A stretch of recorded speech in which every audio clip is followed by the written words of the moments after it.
Indian premier league కి IPL అని కాకుండా ఫారెన్ ప్రీమియర్ లీగ్ ఎఫ్పిఎల్ అని పెడితే చాలా సూట్ అవుద్ది. ఎందుకనేది మీకు అర్థమయ్యేలా ఈ వీడియోలో ఎక్స్ప్లెయిన్ చేయబోతున్నా. వీడియో మొత్తం చూడండి. వీడియో నచ్చితే డెఫినెట్ గా ఒక లైక్ చేసి మీ ఒపీనియన్ కూడా కామెంట్ చేసి వెళ్ళండి. ఇక వీడియో స్టార్ట్ చేద్దాం. ఐపీఎల్ కాకుండా ఎఫ్పిఎల్ అని పెట్టాలని ఎందుకన్నానంటే, ఒక్కసారి గమనించారా, ఇండియన్ ప్రీమియర్ లీగ్ లో ఇండియన్ ప్లేయర్స్ కి తప్ప మిగతా ఫారెన్ ప్లేయర్స్ కే చాలా ప్రాముఖ్యత ఉంది. ఐ మీన్ వాళ్ళకి పేరులో కావచ్చు లేదా వాళ్ళకి పెట్టే మనీలో కావచ్చు, ఎక్కడైనా సరే వాళ్ళదే ప్రాముఖ్యత, అంటే వాల్యూ. దీనివల్ల ఏమవుతుందంటే మనకు జరిగే నష్టం ఒకటి, మన దగ్గర ఉన్న డబ్బుతో ఫారెన్ ప్లేయర్స్ కి చాలా మనీ పెట్టి కొంటున్నాం. అక్కడ మన ఇండియన్ ప్లేయర్స్ చాలా లూజ్ అవుతున్నారు, అంటే నష్టపోతున్నారు.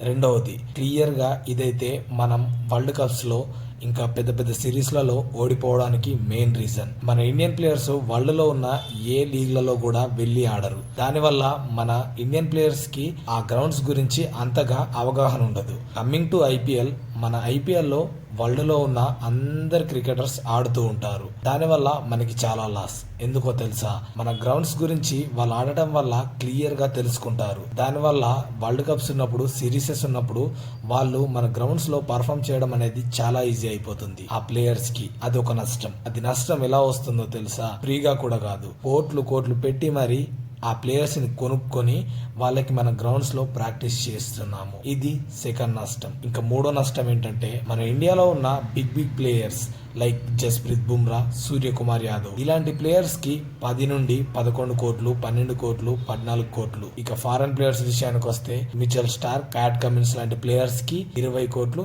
25 కోట్లు. కంపారిజన్ చేస్తే వీళ్ళేమి తక్కువ కాదు. అయినా సరే మన ఇండియన్ ప్లేయర్స్ కి చాలా తక్కువ పే చేసి మరీ ఆడిపిస్తున్నారు. కానీ అదే ఫారినర్స్ విషయానికి వస్తే కోట్లు కోట్లు పెట్టి మరీ వాళ్ళని కొంటున్నాము. ఇక్కడ మనీ లాస్, ఉల్టా వాళ్ళని ఇక్కడ ఆడించడం, మళ్ళీ మన గ్రౌండ్స్ గురించి తెలియజేయడం, ఇలా చాలా లాసెస్ మనకే. ఇక్కడ తెలుసుకోవాల్సింది ఏంటంటే, బీసీసీఐ గేమ్ మొత్తాన్ని కమర్షియల్ చేసింది. ఇది చాలా వరస్ట్ థింగ్ అని నా ఒపీనియన్. ఇంకోటి, మన డొమెస్టిక్ ప్లేయర్స్ కి అంతగా పేరు రావట్లేదు, అలాగే మనీ కూడా రావట్లేదు. మన ప్లేయర్స్ నేమో 10 లక్షలు, 20 లక్షలకు కొంటే ఫారినర్స్ ను మాత్రం కోట్లు కోట్లు పెట్టి కొంటున్నారు. బేస్ ప్రైజే 1 కోటి నుండి స్టార్ట్ అవుతుంది.